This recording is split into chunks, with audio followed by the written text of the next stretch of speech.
Hello everyone, I welcome you all to this video.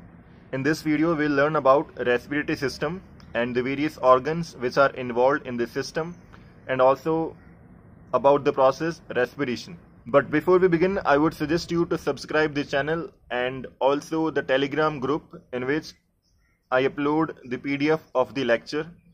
And वो जो Telegram channel है उस पर जब ये कोर्स कंप्लीट होगा तो कुछ मॉडल पेपर्स भी अपलोड किए जाएंगे प्रीवियस ईयर यानी कि मार्च 2020 के अंदर जो भी पेपर हुआ है उसमें से उन 4 मॉडल पेपर्स में से मैक्सिमम क्वेश्चंस आए हैं।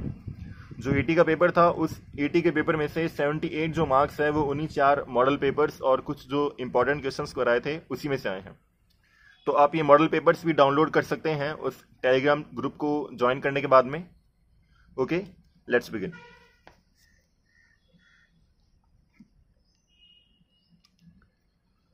तो रेस्पिरेटरी सिस्टम को जानने से पहले हम देखेंगे कि रेस्पिरेशन होता क्या है, ठीक है। और इसके लिए हम एक एग्जांपल लेते हैं बहुत ही बेसिक सा कि जब भी आप स्कूल से आते हैं तो यू फील वेरी टायर्ड, और लेकिन अगर मान लीजिए आपको उसी समय ग्लूकोन डी मिल जाए, ठीक है, या फिर आप खाना खा लेते हैं, देन यू फील एनर्जाइज्ड, ठीक है। तो जब आप ग्लूकोन डी पीते हैं या फिर जब आप खाना खाते हैं तो ऐसा क्या होता है, बॉडी के अंदर ऐसी कौन सी रिएक्शन होती है कि जिससे आपके बॉडी को एनर्जी मिलना स्टार्ट हो जाती है, वो ये रिएक्शन है, ठीक है। जो ग्लूकोन डी इसमें क्या होता है, ग्लूकोज होता है, ठीक है। या फिर जो हम फूड कंज्यूम करते हैं वो जो फूड क्या होता है, डाइजेस्ट होता है।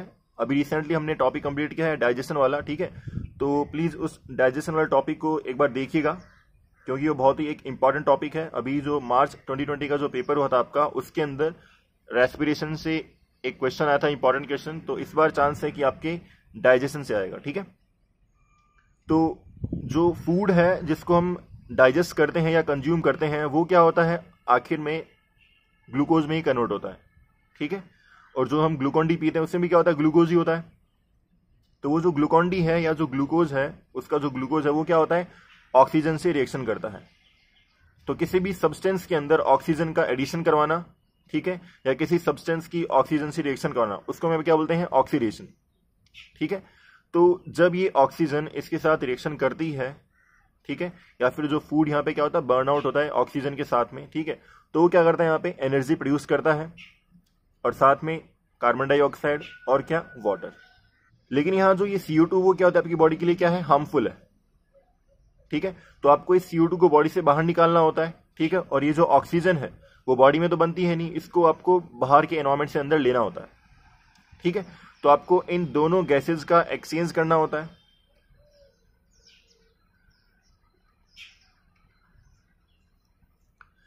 तो हम देखते हैं कि जो हमारी बॉडी है उसके अंदर एक्चुअल में ये रिएक्शन होती है जब हम किसी भी फूड को कंज्यूम करते हैं, ठीक है। जब वो फूड क्या होता है, डाइजेस्ट होना स्टार्ट होता है, ठीक है। तो जो ग्लूकोन डी है या जो हमारा फूड है जो क्या होगा, लास्ट में इस फॉर्म के अंदर कन्वर्ट हो जाएगा ग्लूकोज के अंदर, ठीक है। तो वो जब ग्लूकोज ऑक्सीजन के साथ में रिएक्शन करता है, ठीक है, या जो ऑक्सीजन की प्रेजेंस में क्या होता है, बर्न आउट होता है, तो क्या बनाता है वो एनर्जी, CO2 एंड वाटर, ठीक है। अब जो एनर्जी है वो किस फॉर्म में बनती है, ATP, एडिनोसिन ट्राइफॉस्फेट, ठीक है। ये क्या आपकी एनर्जी की यूनिट है, बॉडी के अंदर जो एनर्जी की यूनिट है वो क्या होती है, यहाँ पे ATP होती है, ठीक है। एक ऑर्गेनिक कंपाउंड होता है ये एडिनोसिन ट्राइफॉस्फेट। अब यहाँ जो CO2 बनी है और जो यहाँ पे ऑक्सीजन हमें रिक्वायरमेंट है ऑक्सीजन की, ठीक है, इन दोनों को आपको क्या करना होता है, इनका एक्सचेंज करना होता है। लाइक ऑक्सीजन को आपको एनवायरमेंट से अंदर लेना होता है, इनहेल करना होता है, और जो CO2 उसको आपको बॉडी से बाहर निकालना होता है, ठीक है। तो इन दोनों को जो हम करते हैं, एक्सचेंज करते हैं, किससे करते हैं, रेस्पिरेशन के थ्रू करते हैं, ठीक है। अब देखते हैं कि ये जो पूरी रिएक्शन है वो बॉडी में कहाँ होती है। ये पूरी बॉडी में जहां भी हमारे पास क्या होती है, सेल्स होती हैं, ठीक है। उन सभी सेल में क्या होती है, ये फूड के ऑक्सीडेशन की रिएक्शन होती है, ठीक है। तो उस सेल तक जो फूड है यानी कि जो ग्लूकोज है और जो ऑक्सीजन वो पहुंचती कैसे है, जो ब्लड वेसल्स हैं उनके थ्रू हमारा फूड और ऑक्सीजन दोनों कहाँ पहुंचती है, हमारी सेल या फिर टिश्यूज तक पहुंचती है। और जो उन्हीं ब्लड वेसल है उनसे क्या होता है, यहाँ पे CO2 का भी क्या होता है, यहाँ पे ट्रांसपोर्टेशन होता है, ठीक है। तो आपने देख लिया ये जो रिएक्शन कहाँ होती है वो सेल के अंदर होती है। अब हम देखते हैं कि जो रेस्पिरेशन है उसकी यहाँ पे एक डेफिनेशन क्या हो जाएगी, ठीक है। द एक्सचेंज ऑफ गैसेज, कौन कौन सी गैसेज यहाँ पे, CO2 और oxygen in between the environment. हमें एनवायरमेंट से ऑक्सीजन लेनी है और एनवायरमेंट के अंदर क्या करनी है, अपने को CO2 रिलीज करनी है, ठीक है। तो the exchange between the environment, blood and the cell is called respiration. ठीक है, तो सिंपली जो आपका एनवायरमेंट है और जो ब्लड वेसल्स हैं और जो आपकी क्या है सेल्स हैं, जहां पे क्या होता है ऑक्सीडेशन फूड का होता है, सेल में क्या होता है फूड का ऑक्सीडेशन होगा। ठीक है, एनवायरमेंट से हम ऑक्सीजन लेते हैं या CO2 रिलीज करते हैं, और ब्लड वेसल क्या करती है यहाँ पे उन गैसेस का यहाँ पे क्या करती है वो ट्रांसपोर्टेशन करती है। ठीक है,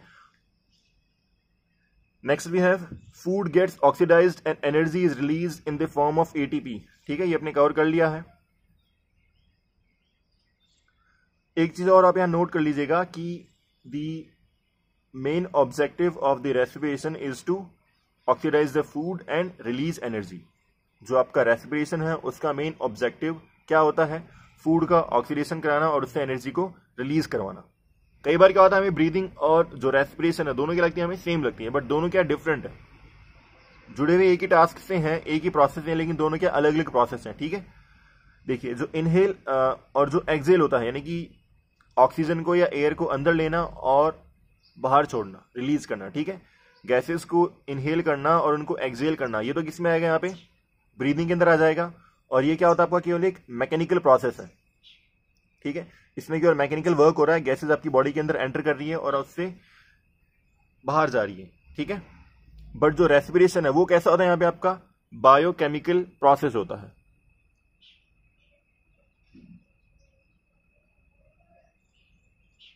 जो रेस्पिरेशन है वो एक टाइप का बायोकेमिकल एक प्रोसेस है। तो ब्रीदिंग और रेस्पिरेशन में आप दो डिफरेंस आराम से बता सकते हैं। ठीक है, रेस्पिरेशन जो है और जो ब्रीदिंग है, ठीक है, इनका पहला डिफरेंस क्या हो जाएगा यहाँ पे, डेफिनेशन। रेस्पिरेशन में ये आ जाएगा और ब्रीदिंग में क्या आ जाएगा, केवल इनहेल और एक्सहेल, ये क्या होता है आपका यहाँ पे ब्रीदिंग होता है। ठीक है, फिर नेक्स्ट जो डिफरेंस यहाँ पे क्या हो जाएगा, ये क्या है एक मैकेनिकल प्रोसेस है और ये क्या है आपका यहाँ पे बायोकेमिकल प्रोसेस है, कौन, रेस्पिरेशन। ठीक है, सो अब हम देखते हैं कि जो रेस्पिरेटरी सिस्टम है उसमें क्या क्या चीजें होती है, upper respiratory system, lower respiratory system और रेस्पिरेटरी मसल्स। ठीक है, तो इसको हम एक बार डायग्राम से देखते हैं कि क्या क्या चीजें यहाँ पे इन्वॉल्व है। ठीक है,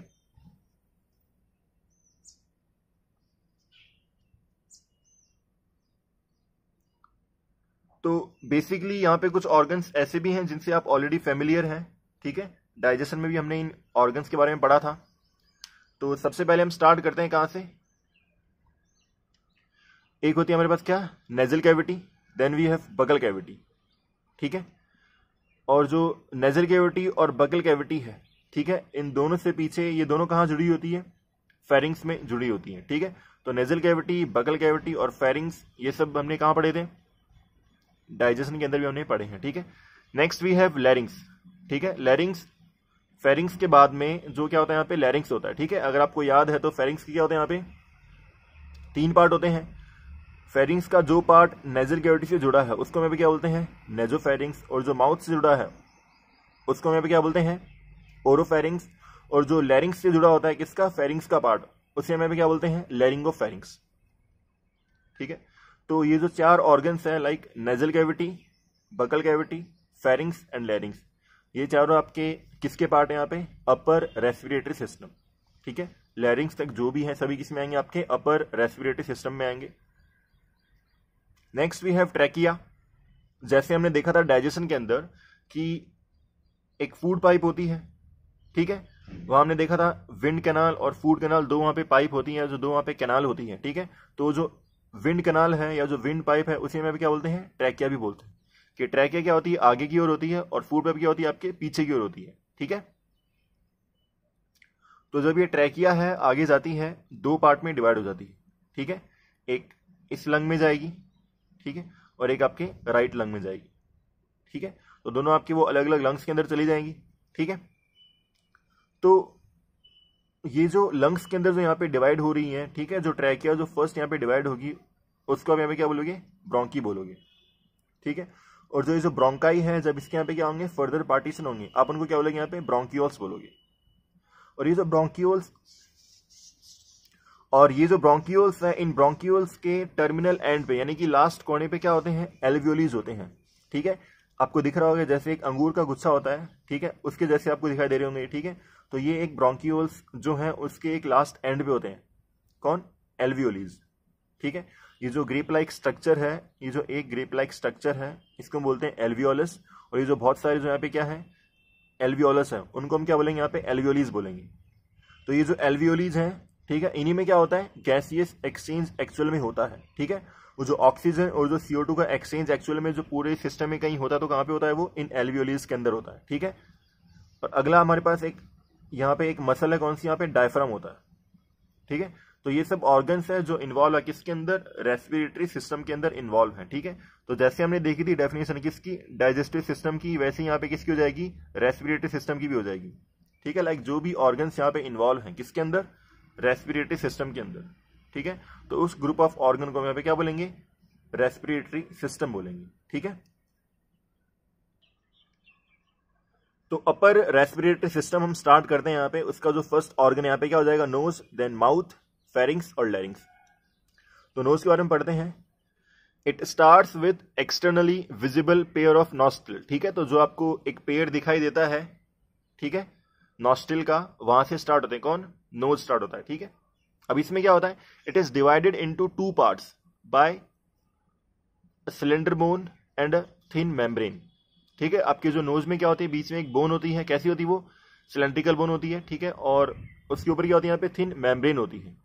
ठीक है, उससे क्या होती है, आपके दोनों कैविटी जो है, जो दोनों नॉस्ट्रिल क्या होते हैं यहाँ पे डिवाइडेड होते हैं। ठीक है, अब ये जो नोज है या जो नॉस्ट्रिल्स है, इनका यहाँ पे मेन फंक्शन क्या है, that is purification of air. ठीक है, ये क्या करते हैं, एनवायरमेंट से जो हम एयर अंदर इनहेल करते हैं, उस एयर को यहाँ पे क्या करते हैं, वो प्यूरिफाई करते हैं। ठीक है, अब ये जो प्यूरिफिकेशन यहाँ पे किसकी हेल्प से होता है, फाइन हेयर्स, जो नॉस्ट्रिल उसमें क्या होते हैं, फाइन हेयर्स होते हैं। ठीक है, बहुत सारे हेयर्स होते हैं। ठीक है, देन क्या होता है, यहाँ पे इसके अंदर सीलिया होते हैं और म्यूकस भी होता है।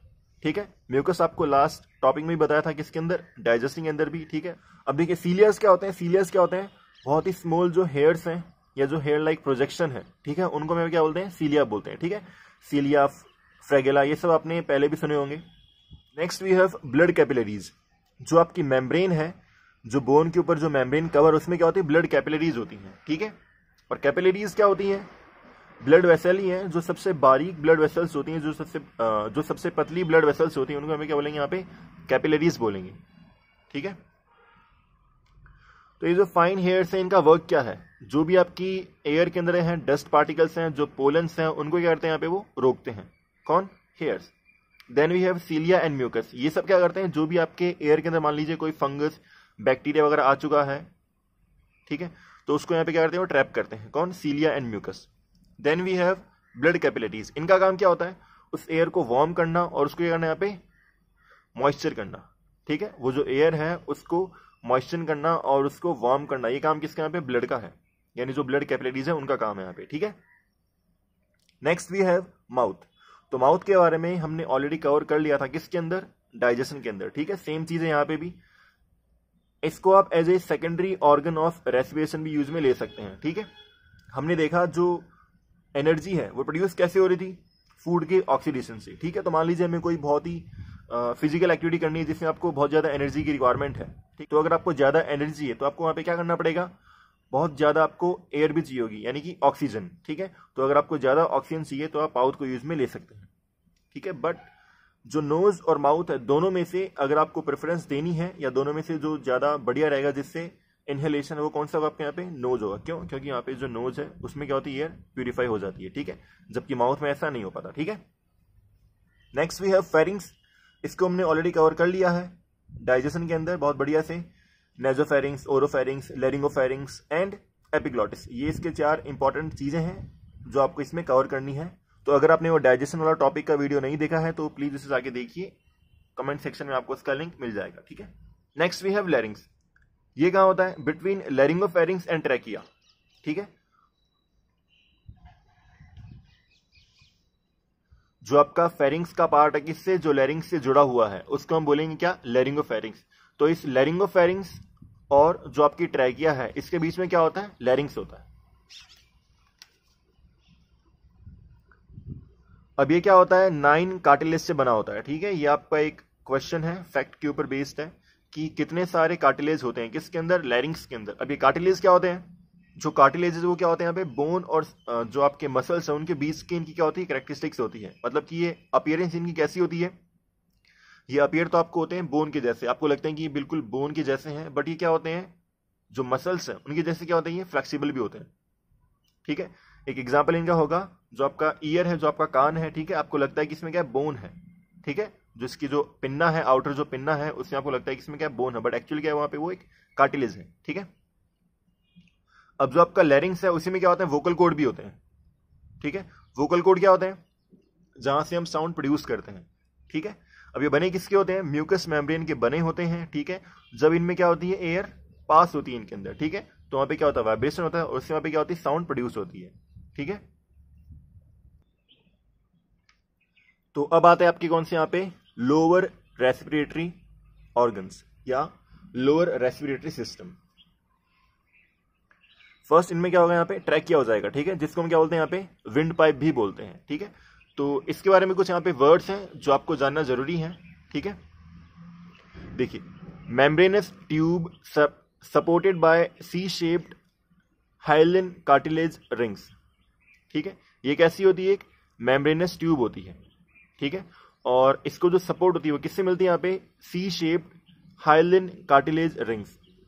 अब आपने कार्टिलेज तो देख ली, कार्टिलेज क्या होते हैं। ठीक है, अब ये हाइलिन क्या है, एक कार्टिलेज का टाइप है। हाइलिन का जो अगर हम वर्ड मीनिंग देखें तो क्या होते हैं, वो ट्रांसल्यूसेंट, मतलब कि वो दिखने में कैसे होते हैं, ग्लास के जैसे होते हैं, लेकिन होते कैसे, ट्रांसल्यूसेंट होते हैं। ठीक है, आप तीन टर्म से फैमिलियर होंगे, ट्रांसपेरेंट, एक होता है आपका कौन सा, ट्रांसल्यूसेंट, और एक आपका क्या होता है यहाँ पे, ओपेक होता है। ट्रांसपेरेंट का मतलब तो क्या होता है, जिसके आप आर पार देख सकते हैं, और जो ओपेक है उसका मतलब क्या होता है, जिसके आप आर पार देख नहीं सकते, या जिसके आर पार जो लाइट है वो पास नहीं होती। अब जो ट्रांसल्यूसेंट है वो क्या होता है, उसके आर पार लाइट आ जा तो सकती है, बट उसमें जो है आप एक्चुअल में आइडिया लगा नहीं सकते कि वो इमेज किसकी है। लाइक जो आपके विंडो है, ठीक है, जो आपके विंडो में ग्लास होता है उसमें लाइट आर पार आ सकती है, उसके थ्रू जा सकती है, बट जो विंडो के बाहर या विंडो के अंदर कुछ चीज है तो आप उसको देख नहीं सकते। ठीक है, तो दैट इज ट्रांसल्यूसेंट। तो जो हाइलिन जो आपका कार्टिलेज है कैसा होता है, वो ट्रांसल्यूसेंट होता है। ठीक है, ग्लास लाइक उसकी क्या होती है, अपीयरेंस होती है। ठीक है, और मेनली पाया कहाँ जाता है, जो भी आपके जॉइंट्स हैं। ठीक है, और जो आपका रेस्पिरेटरी सिस्टम है लाइक ट्रैकिया, तो आपके यहाँ ही पाए जाते हैं, कौन, आपके हाइलिन कार्टिलेज। मेम्ब्रेनस ट्यूब है जिसको सपोर्ट किसने दिया है, सी शेप्ड हाइलिन कार्टिलेज ने। ठीक है, लेकिन ये कवर्ड किससे होती है, pseudo stratified ciliated columnar epithelium. Now ये टर्म बहुत बड़ी लग रही होगी आपको, लेकिन इसकी एक बार हम देखते हैं मीनिंग क्या होती है इसकी। ठीक है, तो जो एपिथेलियम है, ठीक है, हम देखते हैं कि एपिथेलियम एक्चुअली में होती क्या है। एपिथेलियम क्या एक टाइप का टिश्यू है। ठीक है, जो आपकी कोई भी ऑर्गन है उसके जो आउटर मोस्ट जो सरफेस है, ठीक है, या फिर जो आपके जो इंटरनल जो ऑर्गन्स हैं उनकी जो इनर लाइनिंग है वो सब किससे बनी होती है, एपिथेलियम टिश्यू से बनी होती है। ठीक है, इसका एक एग्जाम्पल क्या होता है, एपिडर्मिस लेयर। एपिडर्मिस लेयर बोले तो जो आपकी स्किन है, ठीक है, जो आपकी आउटर मोस्ट जो स्किन है, ठीक है, उसको हम बोलते हैं एपिडर्मिस लेयर। तो वो भी यहाँ पे एग्जाम्पल किसका है, एपिथेलियम टिश्यू का एग्जाम्पल है। ठीक है, अब जो स्किन है उसके यहाँ पे वर्क क्या है, लाइक प्रोटेक्ट करना, ठीक है, बॉडी को, और क्या करना, सेंस करना। ठीक है, तो सेम यहाँ पे वर्क किसके यहाँ पे, एपिथेलियम के भी होते हैं। अब देखते हैं कि जो एपिथेलियम यहाँ पे इसके कई टाइप होते हैं। लाइक एक आपको यहाँ दिया हुआ कौन सा, कॉलमनर एपिथेलियम, और क्या होते हैं, क्यूबॉइडल और स्क्वामस। स्क्वामस और जो कॉलमनर है, इन सबको, इन दोनों को हम यहाँ भी देखेंगे कि इनके वर्क क्या है। ठीक है, या इनका यहाँ पे फंक्शन क्या है। ठीक है, तो एपिथेलियम्स क्या होते हैं, एक टाइप के टिश्यू हैं जो आपके किसी भी जो ऑर्गन है उसकी आउटर कवरिंग, ठीक है, या जो कुछ इंटरनल जो ऑर्गन है उनकी इंटरनल लेयर बनाते हैं, कौन, एपिथेलियम टिश्यूज। ठीक है, जो स्ट्रेटिफाइड है इसका मतलब क्या होता है, लेयर्स। एक तो किसी टिश्यू की सिंगल लेयर होना, और एक उस टिश्यू की क्या होना, मल्टीपल लेयर्स होना। ठीक है, तो जो मल्टीपल लेयर्ड जो टिश्यू होते हैं उनको हम क्या बोलेंगे, स्ट्रेटिफाइड।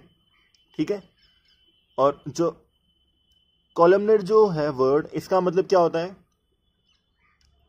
कॉलम जो वर्ड है उसका आपको इस वर्ड से समझ में आ रहा होगा कि उसके जो टिश्यू है कैसे है, वो कॉलम की फॉर्म में है।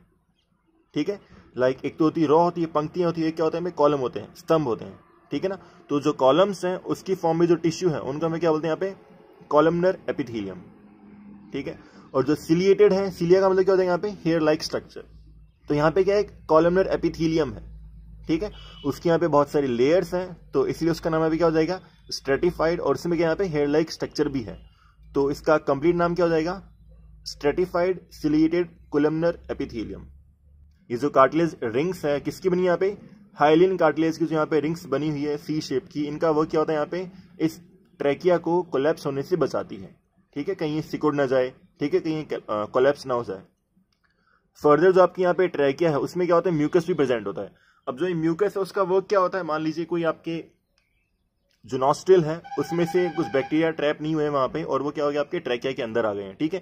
तो यहाँ पे भी क्या होती है, म्यूकस होती है, जो यहाँ पे क्या करेगी, जो फॉरेन पार्टिकल्स है उनके यहाँ पे क्या करेगी, वो ट्रैप करेगी, ठीक है। तो ये जो भी आपके फॉरेन पार्टिकल्स हैं वो आपके क्या कर सकते हैं, कोई इन्फेक्शन, ठीक है, या आपको कोई इलनेस या आपको कोई डिस्कम्फर्ट कॉज कर सकते हैं, इसलिए उनको यहाँ पे ट्रैप करना होता है, किसके अंदर, ट्रैकिया के अंदर, ठीक है। अब जो ट्रैकिया है वो क्या होती है, जब दोनों लंग्स के अंदर एंटर करती है तो उसकी क्या होती है, ब्रांच बन जाती है, ठीक है। तो उन ब्रांच को यहाँ पे क्या बोलेंगे, ब्रोंकी, ठीक है। उस ब्रांच की जो फर्दर ब्रांच बन रही है उनको मैं क्या बोलेंगे, यहाँ पे ब्रोंकियोल्स बोलेंगे। अब जो आपकी ट्रैकिया है, एक ट्रैकिया है, वो दो पार्ट में क्या होगी, यहाँ पे डिवाइड होगी, ठीक है, एक इस लंग के अंदर जा रही है और एक इस लंग्स के अंदर जा रही है। तो जो ट्रैकिया से जो पहली ब्रांच निकलेगी उसको यहाँ पे क्या बोलेंगे, प्राइमरी ब्रोंकी बोलेंगे, ठीक है। और जो प्राइमरी जो ब्रोंकाई है या फिर जो प्राइमरी जो ब्रोंकी है उससे जो फर्दर यहाँ पे क्या निकलती है, एक और ब्रांच निकलती है, उसको बोलेंगे सेकेंडरी, फिर बोलेंगे उसे क्या हम टर्सरी बोलेंगे, ठीक है। अभी जो टर्सरी ब्रोंकाई है उसका जो टर्मिनल जो एंड होगी उनको मैं क्या बोल सकते हैं, ब्रोंकियोल्स बोल सकते हैं। और ये जो ब्रोंकियोल्स हैं उनके एंड पे क्या होता है, आपको एक जो अंगूर का जो गुच्छा है ऐसे आपको कुछ स्ट्रक्चर मिलते हैं, ठीक है। इनको मैं यहाँ पे क्या बोलते हैं, एल्वियोली बोलते हैं। अब एल्वियोलीज क्या होती हैं, अभी हमने देखा ये क्या होती है, ये जो ब्रोंकियोल्स हैं, ठीक है, जो ब्रोंकाई है उसके टर्मिनल एंड में क्या होती है, प्रेजेंट होती है, ठीक। ये क्या है, एक स्पेशल स्ट्रक्चर है found at the terminal end of bronchioles, ठीक है। देखिए next we have membrane of alveolus is very thin, alveoli is plural and this is singular. इनकी जो मेम्ब्रेन है कैसी होती है, बहुत ही फाइन होती है, ठीक है, बहुत ही पतली होती है, and contains A meshwork of capillary vessels, ठीक है। तो जो कैपिलरी जो वेसल्स है उसका एक मैशवर्क होता है, एक गुच्छा सा होता है, किसके ऊपर, इस एल्वियोली के चारों तरफ, ठीक है। तो आप इस एल्वियोली को एक ग्रेप से ही कंपेयर करके देखिएगा, जो अगर आप क्या करते हैं, किसी ग्रेप को या किसी अंगूर की आप क्या करते हैं, वहां पे जब उसकी जो स्किन है उसको जब आप हटाते हो तो उसमें आपको बहुत सारे आपको लाइंस दिखेंगी, ठीक है। तो मान लीजिए वो सब कि आपके यहाँ पे कैपिलरीज हैं, ठीक है। अगर आप उस ग्रेप को क्या मानो, एल्वियोली मानो, तो वो जो उसके ऊपर जो लाइनिंग है, थिन लाइनिंग है, आप उसको यहाँ पे क्या बोलोगे, कैपिलरी बोलोगे, ठीक है। अब देखिए the gaseous exchange occurs through these alveolis, तो ये जो यहाँ पे एल्वियोलीज हैं इन्हीं के थ्रू क्या होता है, यहाँ पे गैसियस एक्सचेंज अकर होता है, ठीक है। और ये जो एल्वियोली वो बनी किसकी होती है, स्क्वामस एपिथेलियम की बनी होती है। अभी जो स्क्वामस जो वर्ड है इसी से आपको पता क्या लग रहा है कि जो वर्ड है इसका मतलब क्या होता है, स्केल्स, ठीक है। एक एपिथेलियम क्या एक टाइप का टिश्यू है, तो अगर किसी टिश्यू में क्या है, फ्लैटन सेल है, फ्लैटन सेल है, बहुत सारी फ्लैट सेल हैं, बहुत सारी फ्लैटन सेल्स बनी हुई है, ठीक है। अगर आपने किसी फिश के ऊपर देखा हो तो फिश पे क्या होता है, बहुत सारे ऐसे स्केल्स होते हैं ऐसे, ठीक है, उनको बोलेंगे यहाँ पे स्केल्स, ठीक है। तो अगर मान लीजिए कोई एपिथेलियम है उसमें क्या है, फ्लैटन सेल है बहुत सारी, तो आप उसको क्या बोलेंगे, यहाँ पे स्क्वामस एपिथेलियम बोलोगे, ठीक है। और ये जो आपका स्क्वामस एपिथेलियम है इसका वर्क क्या होता है, ये जो है एक्चुअल में होता कैसा है, परमिएबल होता है। परमिएबल मींस परमिट करना, ठीक है। जो गैसियस एक्सचेंज है, ठीक है, उसको ये परमिट करता है, उसको आने जाने देता है अपनी लेयर से, कौन, स्क्वामस एपिथेलियम। ये क्या करता है, वो जो पार्टिकल्स हैं उनको उस लेयर के आर पार जाने देता है, कौन, यहाँ पे स्क्वामस एपिथेलियम, ठीक है। यानी कि डिफ्यूजन यहाँ पे आराम से हो सकता है, ठीक है। डिफ्यूजन क्या होता है, हायर कंसंट्रेशन से किसी भी मटेरियल का लोअर कंसंट्रेशन की ओर मूव करना, ठीक है, उसको हम बोलते हैं यहाँ पे क्या, डिफ्यूजन, ठीक है। तो ये जो स्क्वामस एपिथेलियम है उससे डिफ्यूजन हो सकता है, ठीक है। तो बॉडी में जहां पे भी क्या हो डिफ्यूजन होना है तो मेनली वहां क्या पाया जाएगा, स्क्वामस एपिथेलियम पाया जाएगा, ठीक है। Next we have lungs. Lungs क्या होते हैं, flexible soft and light pink coloured organs, ठीक है। एक पेयर होता है इनका, और होते कहाँ पे, डायफ्राम के जस्ट ऊपर होते हैं, ठीक है। अब देखिए लंग्स में क्या क्या आता है, bronchi, alveoli, blood vessels, lymphatic vessels and flexible fibres, इन सब से मिलकर क्या होता है आपके यहाँ पे एक लंग बनता है। ठीक है, अब ये जो आपका लिम्फेटिक वेसल्स हैं वो क्या होती है, ब्लड वेसल्स के जैसी होती है, लेकिन उन्हें फ्लो क्या करता है, लिम्फ फ्लो करता है। अभी जो लिम्फ क्या होता है वो हम पढ़ेंगे किसके अंदर, ब्लड सर्कुलेटरी सिस्टम के अंदर। ठीक है, एक बार देखते हैं इसका कंपैरिजन। जो मेंस के जो लंग्स है वो क्या होते हैं, वुमेन से क्या होते हैं, थोड़े से हैवियर होते हैं। ठीक है, एक बार राइट और लेफ्ट लंग का भी यहाँ पे कंपैरिजन देखते हैं। जो राइट वाला क्या होता है यहाँ पे स्मॉलर होता है लेंथ के अंदर। ठीक है, और जो लेफ्ट है यहाँ पे क्या होता है वो लार्जर होता है, लेकिन राइट वाला भले ही क्या हो लेंथ में थोड़ा क्या है, छोटा है, लेकिन कैसा है वो ब्रॉड है, चौड़ा है। ठीक है, और ये कैसा यहाँ पे नैरो है। राइट वाले में 3 लोब होते हैं और लेफ्ट में कितने, केवल 2 लोब होते हैं। लोब यानी कि पार्ट्स। ठीक है, अब देखिए जो लंग्स वो बने किसके होते हैं, स्पॉन्जी टिश्यूज के बने होते हैं। ठीक है, अभी हमने देखा था एल्वियोली जो थी किसके अंदर, यहाँ पे लंग्स के अंदर। ठीक है, तो जो दोनों जो लंग्स हैं उनमें टोटल मिला के कितनी एल्वियोली होती है यहाँ पे, 600 मिलियन। और 1 जो मिलियन है वो किसके इक्वल होता है यहाँ पे, 1 मिलियन इक्वल टू 10 लाख। ठीक है, नेक्स्ट आपका ऑर्गन यहाँ पे क्या है, अच्छा एक आपका वर्ड है यहाँ पे लंग्स के लिए जो हम साइंस में यूज में लेते हैं, दैट इज पुल्मोनो। देखते हैं यहाँ पे रेस्पिरेटरी मसल्स की कौन कौन सी जो मसल्स हैं यहाँ पे रेस्पिरेशन के अंदर यहाँ पे इन्वॉल्व होती हैं। ठीक है, ये जो मसल्स हैं इनका काम क्या होता है, इनहेलेशन और एक्सहेलेशन में क्या करती है, हेल्प करती है। ठीक है, जो गैसेस को हम इनहेल करते हैं, एक्सहेल करते हैं, उसके अंदर ही क्या करती है मसल्स यहाँ पे हेल्प करती है। उनमें से एक प्रोमिनेंट मसल कौन सी आपकी, डायफ्राम है। क्या होता है diaphragm, thin sheet like structure made up of skeletal muscles. ठीक है, पतली शीट के जैसा क्या होता है एक स्ट्रक्चर होता है, बना किसका होता है यहाँ पे, स्केलेटल मसल्स का बना होता है। कौन यहाँ पे, डायफ्राम। अब मान लीजिए जब क्या होगा आपका डायफ्राम में क्या होगा, कॉन्ट्रैक्ट होगा। ठीक है, ये हमने देखा था डायफ्राम जो है, अगर मान लीजिए क्या होगा जब ये कॉन्ट्रैक्ट होगा, जब ये ऊपर की ओर आएगा। ठीक है, जब ये कॉन्ट्रैक्ट होगा तो क्या होगा वहां पे, इनहेलेशन होगा। ठीक है, यानी कि जब हमें क्या करना होता है, इनहेल करना होता है गैसेस को, तो हम क्या करते हैं, इस डायफ्राम को ऊपर की ओर लेके आते हैं, या फिर क्या होता है डायरेक्टली क्या होता है अपने आप क्या होता है ऊपर की ओर आता है। कौन आपका, डायफ्राम कॉन्ट्रैक्ट होता है। देन रिलैक्सेशन, जब आपका क्या होगा डायफ्राम क्या होगा, रिलैक्स होगा, नीचे की ओर आएगा, तब क्या होगा यहाँ पे, एक्सहेलेशन होगा। ठीक है, अब हम देखते हैं कि जो आपका रेस्पिरेशन है, ठीक है, उसकी मैकेनिज्म या फिजियोलॉजी क्या होती है। ठीक है, ये जो मैकेनिज्म का क्वेश्चन है वो कई बार आता है एग्जाम के अंदर। ठीक है, इस बार भी शायद आया था ये। तो मैकेनिज्म मीन्स उसकी फंक्शनिंग, कि वो कैसे फंक्शन करता है। ठीक है, तो अगर मान लीजिए कोई पहली बार इस क्वेश्चन को अटेम्प्ट कर रहा है तो क्या करेगा वो, तो वो लिखेगा क्या कि हम जो है नोज या माउथ से क्या करते हैं, एयर को इनहेल करते हैं। ठीक है, फिर लिखेगा फेरिंग्स के बारे में, लैरिंग्स, ट्रैकिया, ब्रोंकाई और एल्वियोली। तो इतना सब लिखने में उसकी आराम से 10 से 12 लाइन भर जाएगी। ठीक है, तो इससे बढ़िया ये रहेगा कि आप ऐसा एक फ्लो चार्ट बनाइए। ठीक है, जिसमें mouth, pharynx, larynx, trachea, bronchi और एल्वियोली लिखा आपने। ठीक है, एक ऊपर वाली लेयर आपको लाइन बनानी किससे, यहाँ पे जो कर रही है यहाँ पे रिप्रेजेंट किसको, यहाँ पे ऑक्सीजन को, कि जो ऑक्सीजन है उसका पाथ ये है, nose, pharynx, larynx, trachea, bronchi, alveoli. फिर जो आपका एल्वियोली वहां पे आपको लिखना क्या है, गैसियस एक्सचेंज टेक्स प्लेस, यानी कि जो गैसियस एक्सचेंज है उसकी साइड क्या होती है, एल्वियोलीज होती है। ठीक है, यहाँ पे क्या होगा, गैसियस एक्सचेंज हो जाएगा। ठीक है, फिर यहाँ पे क्या होगी, CO2, ब्रोंकाई, फिर trachea, larynx, pharynx, nose, mouth, फिर कहाँ पे, एनवायरमेंट के अंदर। तो ये सब आप एक हल्का सा डायग्राम बना के समझा सकते हो, आपको पूरा एक पेज लिखने की इसमें जरूरत नहीं पड़ेगी। ठीक है, the rhythmic process of inhalation and exhalation of air helps the gases exchange in the lungs। तो जो आपकी lungs है उसमें क्या हो रहा है, जो gases exchange हो रहा है। ठीक है, वो किसकी हेल्प से होता है, यहाँ पे inhalation और exhalation की हेल्प से होता है। ठीक है, अब देखते हैं ये जो प्रोसेस हो रहा है उसका रीजन यहाँ पे क्या है, उसकी यहाँ पे फंक्शनिंग क्यों होती है। इसका पहला रीजन क्या है, negative pressure gradient between the atmosphere and alveolis. ठीक है, देखो हम देखते हैं कि जो ग्रेडियंट है वो क्या होता है, ग्रेडियंट मींस डिफरेंस। ठीक है, ग्रेडियंट का साइन होता है ये डेल्टा या ग्रेडियंट। ठीक है, और इसका मतलब क्या होता है, डिफरेंस। ठीक है, तो वो जो प्रेशर का जो डिफरेंस है किसके बीच में, एटमॉस्फेयर और एल्वियोली के अंदर, उससे क्या होता है यहाँ पे गैसेस एक्सचेंज हो पाता है। कैसे होगा, हम जानते हैं कि जो भी लिक्विड है या फिर जो भी यहाँ पे क्या होते हैं, फ्लूइड होते हैं, यानी गैस और लिक्विड दोनों, वो कहाँ से कहाँ फ्लो करते हैं, हायर प्रेशर से लोअर प्रेशर की ओर फ्लो करते हैं। ठीक है, तो अगर मान लीजिए एल्वियोली में और एनवायरमेंट में यानी कि एटमॉस्फेयर में, दोनों में अगर मान लीजिए प्रेशर अगर सेम है तो गैसेस का एक्सचेंज होगा नहीं।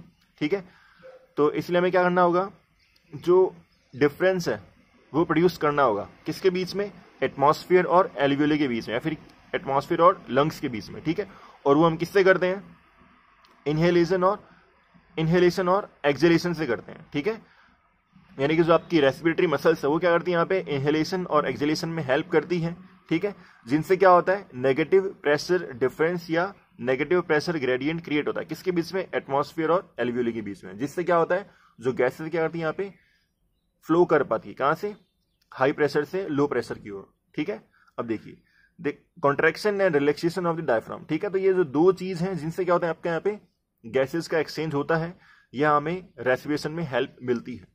तो next we have respiration occurs at 2 levels. जो आपका रेस्पिरेशन है वो 2 लेवल पे होता है। पहला कहाँ पे आपका एक्सटर्नल, यानी कि एल्वियोली और ब्लड कैपिलरीज के अंदर जो ऑक्सीजन और CO2 का एक्सचेंज हो रहा है गैसेस का, उनको बोलेंगे यहाँ पे क्या, एक्सटर्नल रेस्पिरेशन। और जो इंटरनल है वो कहाँ पे होगा, सेल्यूलर लेवल या फिर कहाँ पे, टिश्यूज के अंदर, जो वेरियस जो यहाँ पे सेल्स हैं उनके और ब्लड कैपिलरीज जो है उनके बीच में जो यहाँ पे क्या हो रहा है, गैसेस एक्सचेंज हो रहा है, किसके थ्रू, डिफ्यूजन के थ्रू, उसको हम यहाँ पे क्या बोलेंगे, इंटरनल रेस्पिरेशन बोलेंगे। ठीक है, तो एक बार हम देखते हैं कि जो एल्वियोलीज हैं उनमें होता क्या है एक्चुअल में, कि कैसे उनमें क्या होती है गैसेस का एक्सचेंज हो पाता है। ये मान लीजिए आपके यहाँ पे क्या है, एक एल्वियोली है।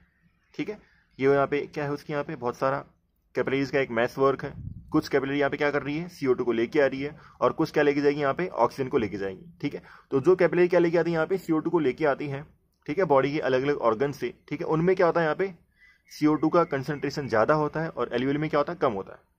ठीक है, तो CO2 का कंसंट्रेशन यहाँ ज्यादा है और यहाँ कम है, तो क्या होगा, डिफ्यूजन होगा, हाई कंसंट्रेशन से लो कंसंट्रेशन की ओर ये मूव कर जाएगी। फिर यहाँ पे जो कैपिलरीज ऑक्सीजन को लेके जाने वाली है उनमें क्या होता है, ऑक्सीजन का बिल्कुल कम कंसंट्रेशन या उनमें बिल्कुल ऑक्सीजन प्रेजेंट ही नहीं होती। ठीक है, और यहाँ पे क्या है, एल्वियोली के अंदर यहाँ पे ऑक्सीजन ज्यादा है तो हाई से लो की ओर वो मूव कर जाएगी, कौन, यहाँ पे ऑक्सीजन। इस तरीके से आपका एल्वियोली के अंदर गैसेस का एक्सचेंज होता है। ठीक है, तो ये आपका एक इंपॉर्टेंट टॉपिक रेस्पिरेशन का कंप्लीट होता है। ठीक है, अगर आपको वीडियो पसंद आया तो अपने जो भी क्लासमेट्स हैं उनके साथ शेयर कीजिए। ठीक है, और जो भी आपकी क्वेरीज है डाइजेशन या रेस्पिरेशन के रिगार्डिंग, उसको आप कमेंट सेक्शन में ड्रॉप कीजिएगा। ठीक है, और इस लेक्चर की जो PDF है, मैंने आपको बताया पहले भी कि एक टेलीग्राम ग्रुप है, उससे आप ले सकते हैं, उसका मैं लिंक आपको कमेंट सेक्शन में दे दूंगा। ठीक है, नेक्स्ट हमारा वीडियो होगा ब्लड सर्कुलेशन सिस्टम के बारे में। Okay, so thank you for watching the video, have a good day.